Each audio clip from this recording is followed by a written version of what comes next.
We gotta spread this stuff around. Let's put it on the internet. You're listening to Binnall of America Audio. Great heavens! What kind of radio show is this? And then to sort of move on and look at some stuff in the big picture, and that's the UFO phenomenon in general. Ufology, really, the field, not so much the UFO phenomenon. We've discussed that ad nauseum, really, but the ufology field in general. And to start out, we'll sort of tackle one of the big talking points on the show, and you're one of the better people to talk about it with, and that's the young people and ufology. I've almost beat this topic to death, but I think we can still wring a little bit more out of it. Because as you said, you're 31, I'm going to be 28 next week. You know, we're young guys, especially in the field of ufology.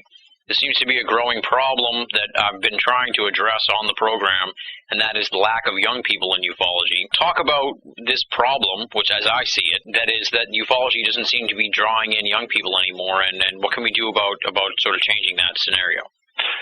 I think one of the primary obstacles right now is the media.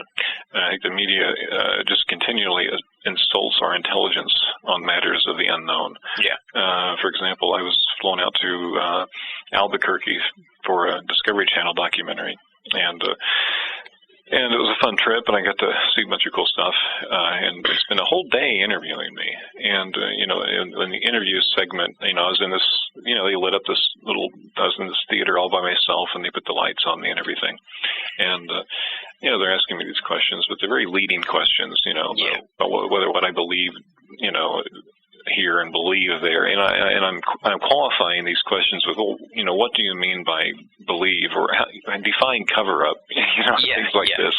And of course, I don't make the cut, even though I thought I was much more articulate than the people who did. Mm-hmm. And I think the answer is pretty obvious. I think either I think more highly of my screen presence than I should, which I can't rule that out. But at the same time, I think I was dodging this binary thought problem, and I think I was veering away from this very either or mentality that it seems to be part and parcel of the way the media treats any topic that smacks of the unknown or the unfamiliar, and UFOs included, obviously. Yeah. So. Yeah, I think the big problem right now is the media's treatment. It's been addicted to the same treatment for so long that I don't remember a time when there was an open inquiry, when there was a true open-minded approach. Yeah, it's always the same thing. The last time I watched a UFO documentary was the Peter Jennings thing, and I thought the first half of it was really pretty good. And in the second half was just like, oh my God, this is horrible. Back to the same old thing. Yeah. And the whole, you trot out some person who has no expertise, knows nothing about the subject, but has a PhD in astronomy or something, and to say that it's nonsense, and then have some abductee on it. And I'm not ragging on abductees, but it's not the strongest. Yeah. If we need to be focusing on ufology, the serious aspects of ufology, we shouldn't ignore the abduction phenomena. That would be quite stupid. But it's not the phenomenon does not fall or stand on the abduction aspect. The phenomenon falls or stands on the evidence that there are such things as UFOs, and my answer to the debate around that is that of course there are, and too often we forget what unidentified flying object means. It does not entail extraterrestrial spaceship, and in the debunker's mind it does, and in the media's mind it does.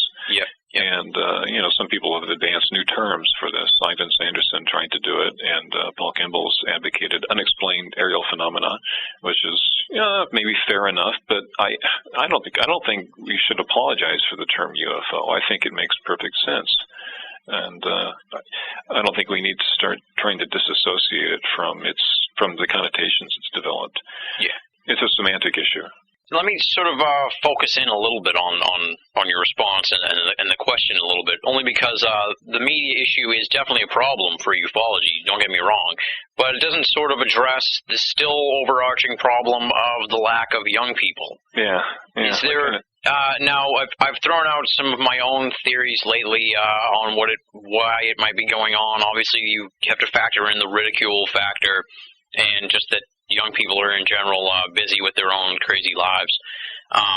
And also, I find lately that the 9/11 movement has stolen all of our young people. They're all anyone who would be involved in the esoteric that's young is doing 9/11 now. Good point. Yeah, the people with the Jones for conspiracy have been sucked into the 9/11 thing. Yeah. And well, that might be a good thing. We might not need those people after all, but nevertheless, you have a very good point there. Is there a methodology or a tact we could take, do you think, that could draw more young people in, or are we just going to have to rely on people like you and me and John Greenwald and other people to sort of come out of the woodwork? Well, the answer, I think, is the internet. And I mean, the buzz term of the last few years online, aside from Web 2.0, is social networking, and technologies like YouTube and MySpace. Yeah. UFOs are not friendly to these subjects, or rather to these media, or rather these media are not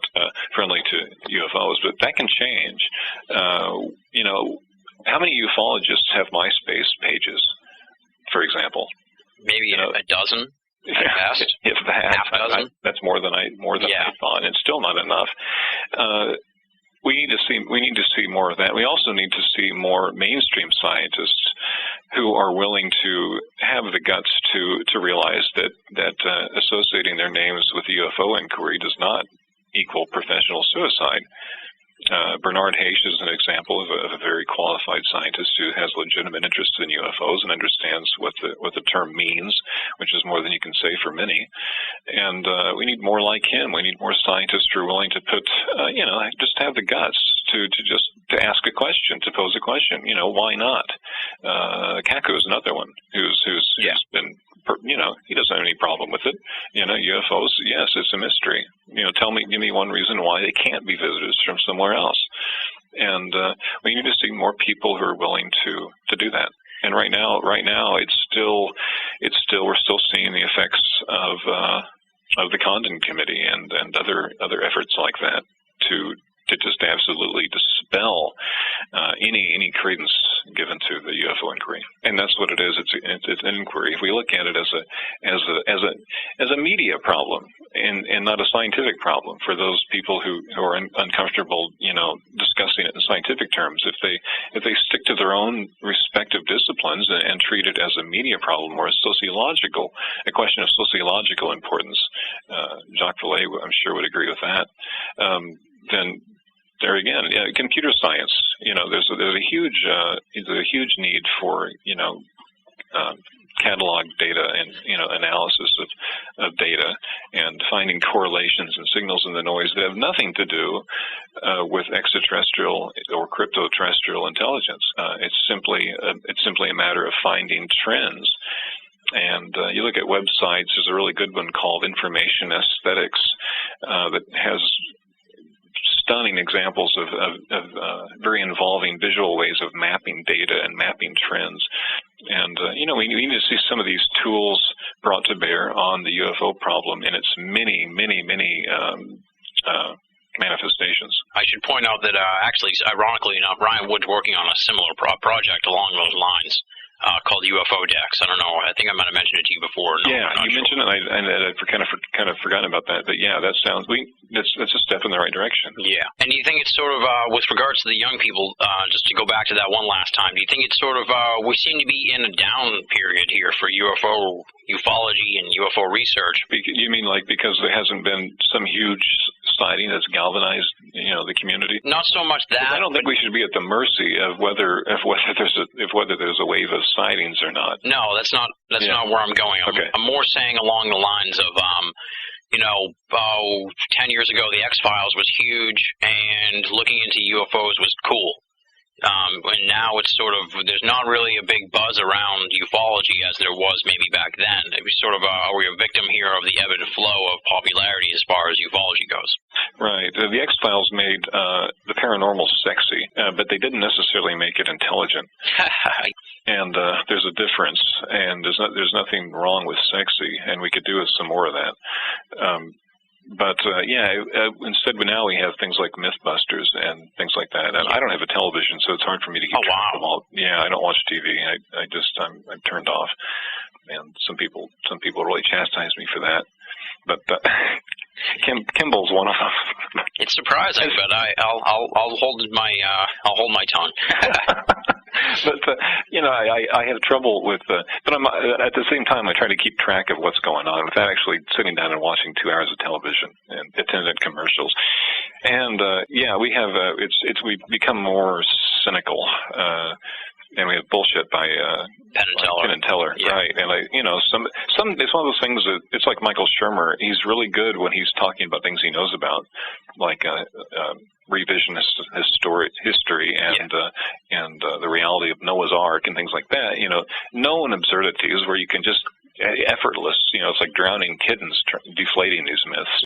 But you get to something thorny like UFOs, and you have an hour, if that, to address the entire mystery, then you're bound to fall short. So we're going through a cynical time right now, I think. That's my general impression. The UFOs, of course, were very cynical too, but the cynicism was aimed more at the authorities and the government. And it did that very cleverly by making the two main characters FBI agents. But now, the whole abduction thing seems to have run out of steam. Everyone is so familiar with it that it doesn't even make for a clever beer commercial anymore. In discussing sort of the ebb and flow of popularity, I'm almost more interested in just recruiting than the quality of the research. I mean, the good people will show up eventually as long as we bring in enough people. But it seems like I'm worried that we're not bringing in enough people. I don't know. Gary McKinnon. I'm not sure. I think his UFO investigating days may be over. I think they might be too. Unfortunately, or fortunately, depending on your point of view, I suppose. Yeah, it's not a team. What's that? It depends which side of the team, which team you're on, I guess. Yeah, and then there are more than 2 teams.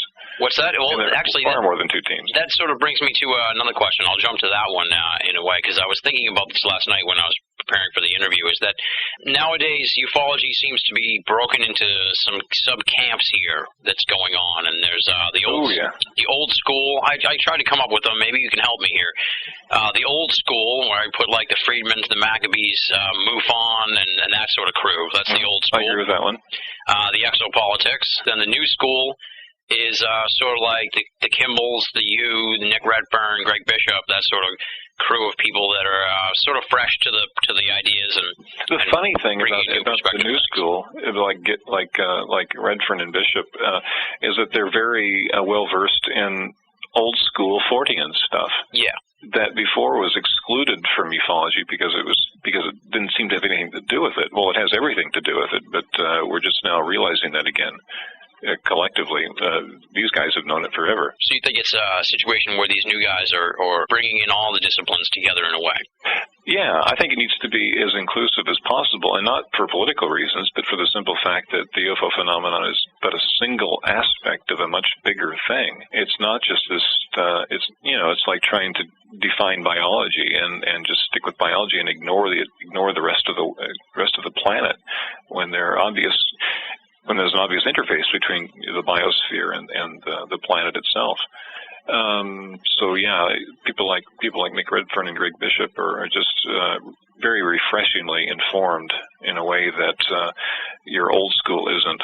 Now, where do you think the field in general really needs to go? Do you think that these camps have to come to some kind of collective agreement, or is it just going to keep fighting each other? I think the phenomenon wants us to come to a collective agreement. And I don't think that's in our best interests. I think we need to just become questioners. I think we need to continue questioning this with everything we've got, and only come to some sort of agreement when it's really called for. Right now, I see little reason for agreement. Everything seems pretty contradictory. The phenomenon contradicts itself, and the authorities contradict themselves. There's many levels of cover up that have nothing to do with Men in Black, and we need to swallow our pride, I suppose, and deal with this as the conundrum of questions that it is. And I think personally it's much more interesting when viewed as this layer upon layer of unacknowledged weirdness. You know, it's kind of like exploring some new territory. And I think that could possibly be made sexy in a way that the X-Files predisposition for crash saucers and alien bodies and things like that, you know, tapped into during the 1990s. I think fiction is a very powerful medium, and we're seeing very, very little ufological fiction. You see hardly any UFO science fiction. One thing I've talked about before with various people is that you'd think there'd be a crossover. For someone who's not in either camp, you'd think there'd be a crossover between science fiction and ufology. You'd think they'd make natural allies, and they're anything but. They're oil and water. And there needs to be an overlap there that so far has not really been addressed at all, outside of a couple books by Whitley Strieber and a book by Ian Watson and a couple others. And you know, fiction's a very, very good way of conveying ideas, and we need to use that. We need to see some informed fiction that deals with hard existential questions pertaining to the reality of the UFO phenomenon. But we're not going to see that until we have authors who know what they're talking about and who are willing to exploit fiction for more than its commercial potential, because people, you know, equate UFOs with ETs and think ETs are cool. Sort of to go back to what I was talking about a little bit, what about the sort of disagreement is as far as methodology of what to do about the UFO phenomenon with these split camps in the UFO field? You know, like the exopolitics people want, they're pushing the government, and then sort of the new school people are more into the investigation, and then you also have the subgroups that are focused on individual portions of the investigation. I think we need to put less emphasis on the organizations and more emphasis on individual reports. I think there's where you're going to find your treasure trove of truly illuminating testimony from individuals. I think organizations invariably put a spin on it, even when they try not to. You know, I think anything filtered through MUFON is eventually going to be tinted with the extraterrestrial meme, and we need to get away from that. Nothing wrong with MUFON, but you know, there's nothing wrong with organizations per se, but they have a tendency to project their own belief structure onto any given report, and you know, I'm for the complete destruction of the whole regime. I'm kind of an anarchist when it comes to UFOs, because I don't think, you know, I see exopolitics, and that's the most overt manifestation of this. That's the most recognizably political, you know, of all these agendas. But all these people have agendas. It's not just the exopolitical movement, and some of the agendas aren't necessarily wrong, but they're limiting. They have a certain limiting effect, and I think we need to go straight to the people who are experiencing this weirdness, regardless if it seems to be a UFO-related experience on the face of it, and go from there and see where these patterns take us, and bring the computing ability that's within everyone's grasp now. Everyone has a computer. Bring this ubiquitous tool to bear on it in a way that's engaging to the senses. Sort of like the layer upon layer, and going to the source came to mind was the Skinwalker Ranch story. That kind of that sort of thing would be kind of maybe what you're talking about. It is. It's a good crossover, because it doesn't. I just saw it on the bookshelves last night, actually, at Barnes and Noble, and yeah, it's lumped in with metaphysics, which isn't necessarily a good thing, because that's where my Mars book was lumped in with metaphysics, but. It has nothing to do with metaphysics, but yeah, at least it wasn't pigeonholed as UFO or. I think the Borders bookstore has a much better sensibility about it, because they have a section labeled speculation. Yeah, that's okay. That's pretty good. I can deal with that. I think some of the titles in speculation could very well be in the science section. In many cases, should be in the science section. But speculation's better than occult. You know, some arbitrary corporate term. You know. Like that. There's definitely a public relations problem with the esoteric in general. Yeah, how do you market ideas that have no market? Exactly. It's so fringe that it's limited by its own fringeness. And exactly. You have to define it by you know, weird, lame corporate terminology for people to even recognize it. And consequently, they don't know the entirety. They don't know the whole story. I mean, neither do any of us, but at least some of us have an inkling that there's deeper waters to be explored than just a daylight disk photographed over a city or something like that. It's not just a matter of addressing the possibilities of whether we're being visited by aliens and nuts and bolts spacecraft. And that's one aspect of it.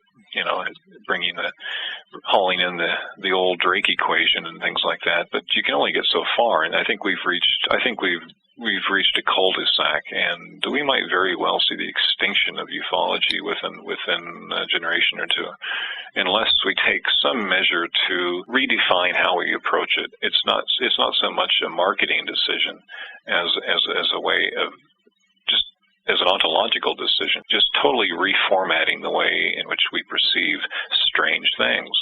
And you hear about 2012 and the end of the Mayan calendar, and how there's going to be some imminent change in the way in consciousness. I don't believe it for a minute, but it would be nice if we suddenly, bam, all of a sudden everyone's able to see the bigger picture, or at least have the faculties honed fine enough to be able to see the bigger picture, if indeed there is one, as I think there is. You kind of touch on sort of like this nagging feeling that I've had in the last couple of years since I got into the whole esoteric field, and that is that ufology is kind of broken.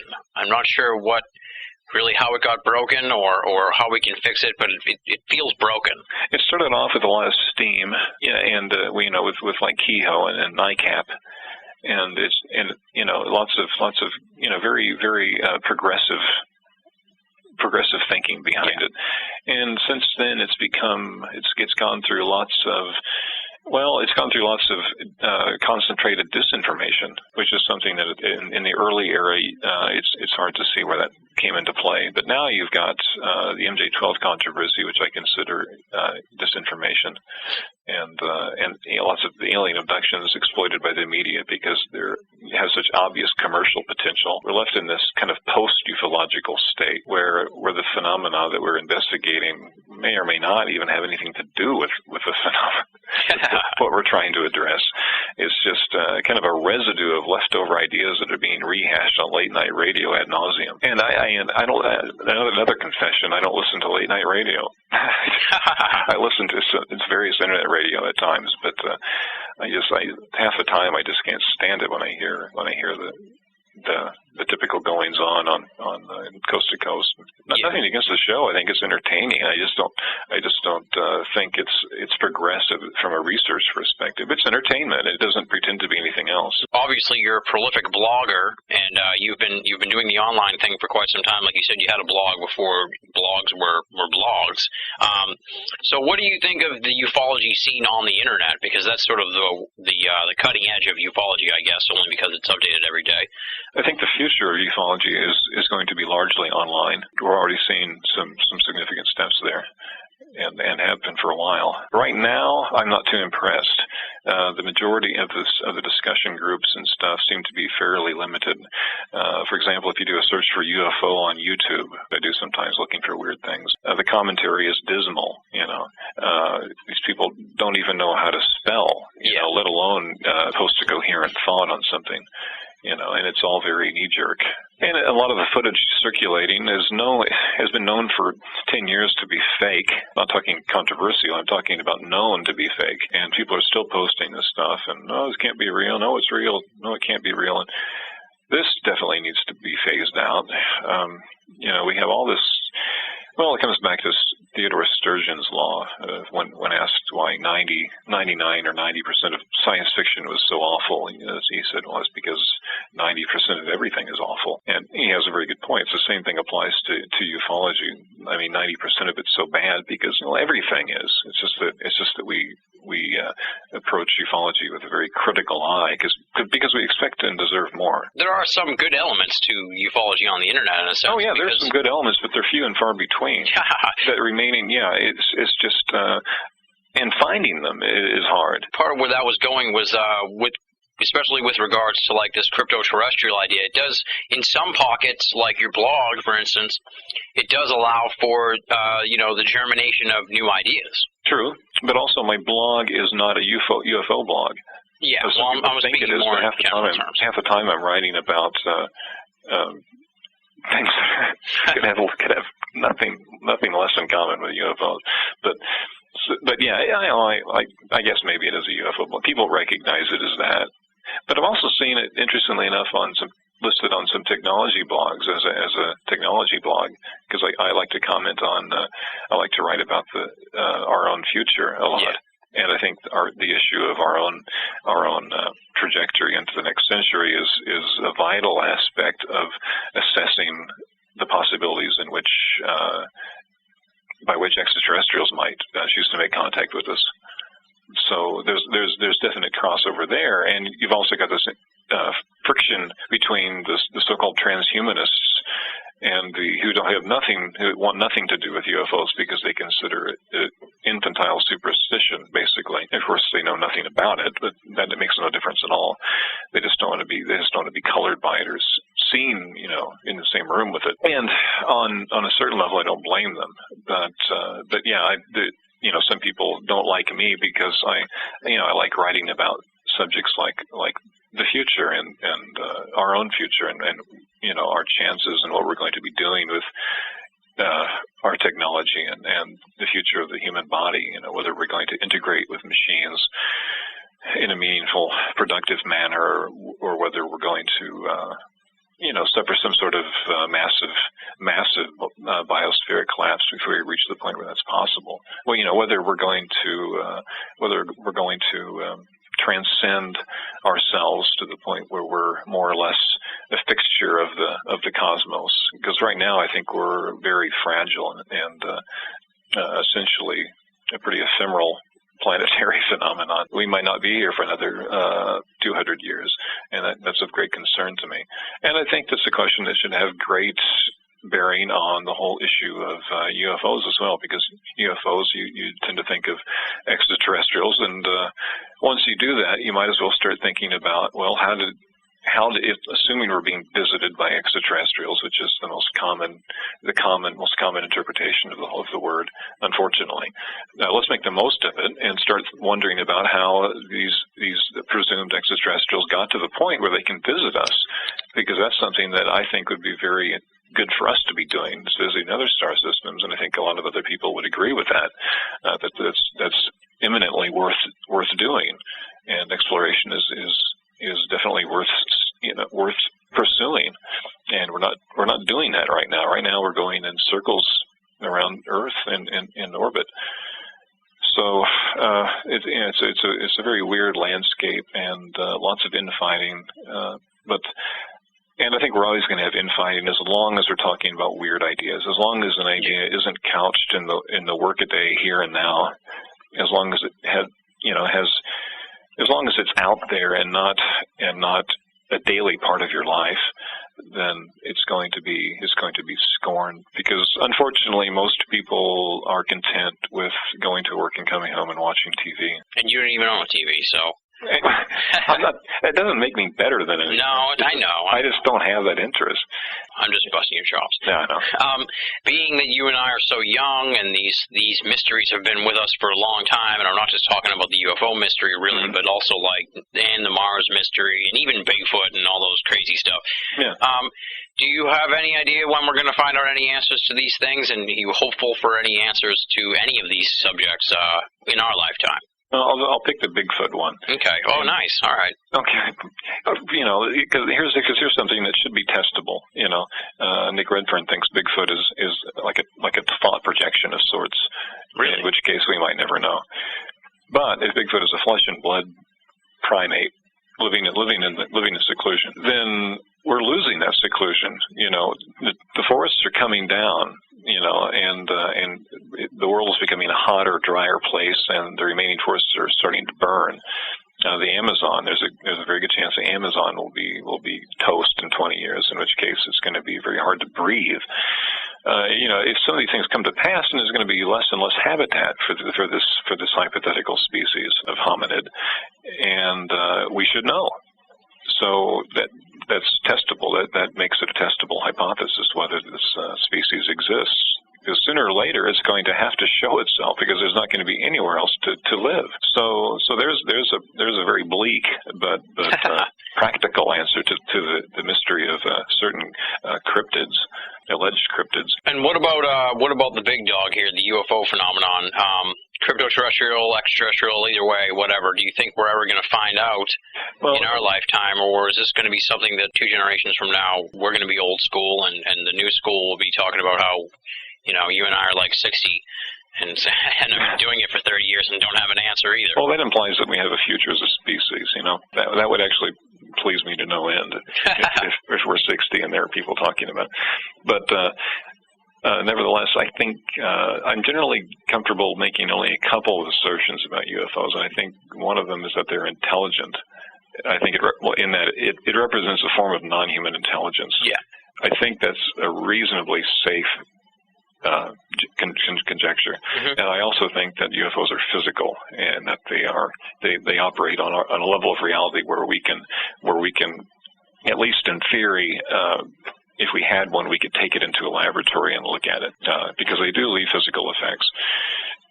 And given those two things, it's tempting to wonder what it might have in store for us.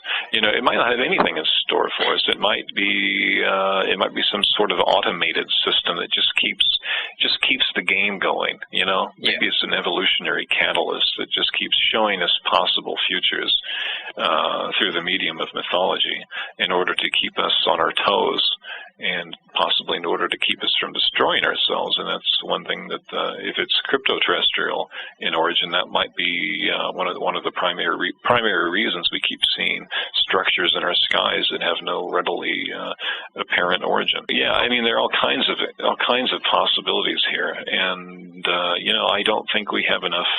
Contrary to the exopoliticians and others, I don't think we have all the answers yet. I think this is one of the most significant phenomena ever to occur, and I think we need to address it with the requisite perseverance and open-mindedness. And right now, given the state of the media, that's not going to happen. We need a drastic mutation. You know, we need to mutate to accommodate this phenomenon, and that might be what it's asking us to do. I mean, it might be. Jacques Vallée talked about the psychosocial thermostat. You know, how it's constantly just out of touch. You know, that might be the whole point. But maybe it is actually some sort of very patient, abiding form of intelligence that is kind of nudging us towards a new state of thought. And given the predicted technological singularity, which is sometime around 2020, it's tempting to wonder if there's even a connection between the two. If there is some sort of common element between our own homegrown technological progress and the more archetypal progress charted by the UFO mystery through history. I think it's a pretty deep subject with no clear answers, and that's not shedding a lot of light, saying anything that no one else has said. But but at least I feel that I'm making the right decision and not proclaiming that it's this or that. Yeah. You know, my interests lie in questioning it and approaching it in new ways. And if people don't like that, then that's fine. But I do, and I think that's a worthwhile endeavor. Oh, definitely. I think we need more of that attitude and less of the proclamation. Less proclamation and more speculation. I don't know. I'm trying to find a nice way to say it. Less proclamation and more trying just to investigate it. Yeah. And now I was checking out your bio here. We're heading towards the end, and I was looking at your bio, and it says you're a member of the Society for Planetary SETI Research. Mm-hmm. Talk a little bit about that. The Society for Planetary SETI Research, I mentioned some scientists that were interested in the whole looking for artifacts on other planets. And we've fallen into this very unfortunate paradigm where the reigning scientific mainstream is telling us that, you know, if there's evidence to be found of extraterrestrials, it's not going to be through UFOs or anything else. It's going to be through radio transmissions from other star systems. And there's nothing theoretically unsound about that. It could very well be that's how you make first contact. But that's not the only option. And another option is that there are artifacts left on planetary surfaces, such as the Moon, Mars, farther out, maybe orbiting by themselves, in our solar system. And there's nothing at all theoretically unsound or weird about this. I mean, even staunch SETI defenders like Carl Sagan were very keen on the idea that our solar system might be home to alien artifacts, possibly automated observing stations or bases, or the remains of past visitations, if not necessarily active alien bases. And so the Society for Planetary SETI Research is just an academic, a group of academics who are interested in pursuing this and looking for evidence of past visitation by ETs and assessing it with the best technology that we have. And I'm on board because of my book, but everyone else pretty much has a doctorate at least, or a PhD. So I mean, it's an invisible college scenario. We have a bunch of qualified people who are interested in this subject, but you never hear about them. Instead, you hear about Richard Hoagland, and no surprise, Richard Hoagland and his website bashes, the SPSR for not being a team player, I guess, because they don't agree with everything that Richard Hoagland says. Oh, that's too bad. Yeah, exactly. Talk about polarization. That's unfortunate. Some people just want to own Mars research and make it their own and not open it up to everybody. Yeah, I mean, this isn't a product. This is an inquiry. It's not commodity. And now, in sort of along that realm in a way, and I had this disagreement with somebody who was involved in a different SETI type organization, and not the SETI that we know and loathe. That is, Seth Shostak's SETI. And you probably had nothing to do with this, but maybe you can speak to it. Why would you? I guess, from my understanding, the SETI acronym has been around longer than SETI itself, the organization we're talking about. Yeah. A lot of people assume that SETI is like a building somewhere, full of radio astronomers. Yeah, exactly.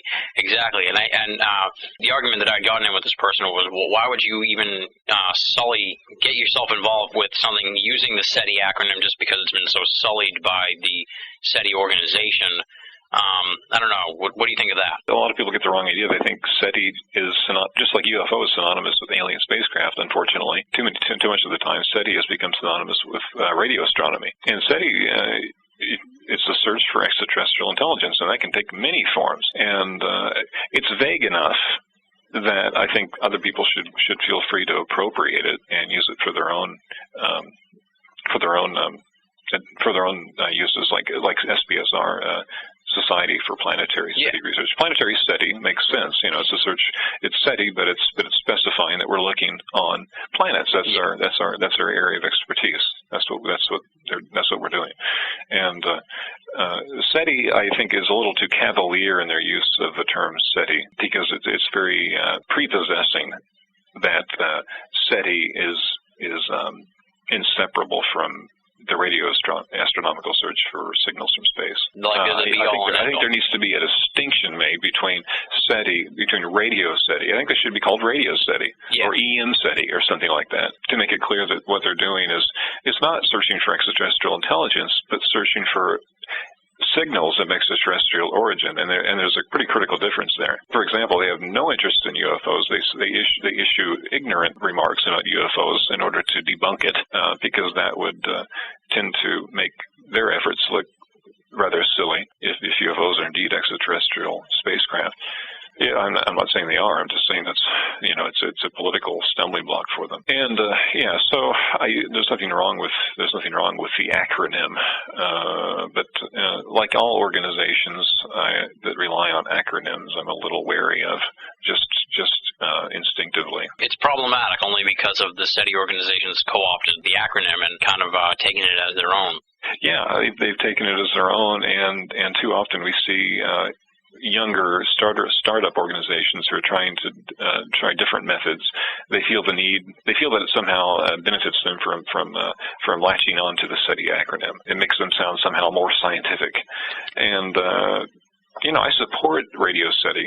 I think it's a valid thing to do, but sometimes I question how scientific they are about it. I think it's at least 50% PR. Yeah. PR SETI. Well, I'd like to see the funding for SETI spread out a little bit to different versions of SETI and not just the radio version. But as of a few years ago, it turned out that the SETI loves to make fun of the UFO cultists making money off their wares. It turns out that, at least as of like 3 years ago, I think, SETI was the #1 nonprofit institute in the United States with the highest percentage of its income going to its administrators. Really? Yes. Wow. So talk about a cottage industry. Talk about the pot calling the kettle black. That just pretty much explains why they're so vehement about. Oh yeah, I think SETI it's not following the aliens, it's following the money. Sort of a fun question here before we wrap it up, and I was searching through your blog, looking around a little bit, and I wanted to ask you about Women and Children First, your unfinished novel. Yeah. Ben, you're looking way back. Well, I stumbled upon your New Year's resolutions from last year. Oh, God. And you said you wanted to have it done by 2006. So what's the story with Women and Children First? Women and Children First is still a proposed title for as soon as I finish up some paranormal work. I still want to, I've had a fiction book out before and I'd like to do it again. Okay. And so that I'm still working. I want it to be environmental in nature. I want to write a very good literary science fiction novel dealing with environmental collapse. Oh wow! And I'm thinking about doing it and working in an alien invasion motif into that. But I've written bits and pieces here and there. And I post some fiction snippets onto my website on the Dead Letter Office section, actually. So you can find a few little bits that have that same general flavor. But Women and Children First, the title. I just came up with the title and really liked it. So I kind of recorded it for posterity there on my blog, so I'd remember it. But no publisher has it or anything like that. It's not anything that you should be too excited about right now. but suffice it to say, I haven't abandoned my fictional ambitions. Yeah, well, I figured I'd ask you about that because I was like, oh, look at this, he's working on a novel too. So, all right, well, we've talked really at length here about just a ton of stuff. What's coming up on the horizon here? What can we expect to see from you in 2007? It's strange because I never really know exactly where it's going to go. I kind of my trajectory is just kind of organic. I just see where it takes me, what idea strikes, and I really can't control what when a particular idea is going to strike or what's going to surface. And the internet is a very advantageous tool in that respect. So I'm going to continue writing about whatever interests me, and hopefully I will meet with some success with that, in whatever. I know I have a few trips in line this year, it looks like. So looks like I'll be taking a few trips, which will be fun. I love traveling. And other than that, who knows? I feel like I'm jinxing myself. But whatever I do, it'll probably be pretty weird, and it'll probably be one of those things that only a small percentage of people online appreciate. Oh, don't say that. Well, that's a small percentage online is a lot of people. That's true. And that's pretty. That has a very gratifying effect on me. So, I'm just going to continue doing what I've been doing for the last few years. Hopefully, ramp it up a few notches, and I should probably think more in terms of commercial viability as opposed to just simple intellectual satisfaction. But then again, there's no reason why those two can't. Why those two are mutually exclusive. All right. Well, thank you very much for coming on the show. I'm really excited about the way you tackle the esoteric phenomenon, and from your work on the Mars book and this new stuff with the crypto-terrestrial. You really you bring a big picture perspective, and you're not afraid to take a fresh look at things, which is really nice. And more what we need of really in the esoteric realm, because there's a lot of cookie-cutter researchers out there that you couldn't, they're a dime a dozen, and you stand out from the pack because you're willing to take a different look at things. So, and I can understand now what all the buzz was about Mac Tonys this past year. You've lived up to your reputation, all sir. Right.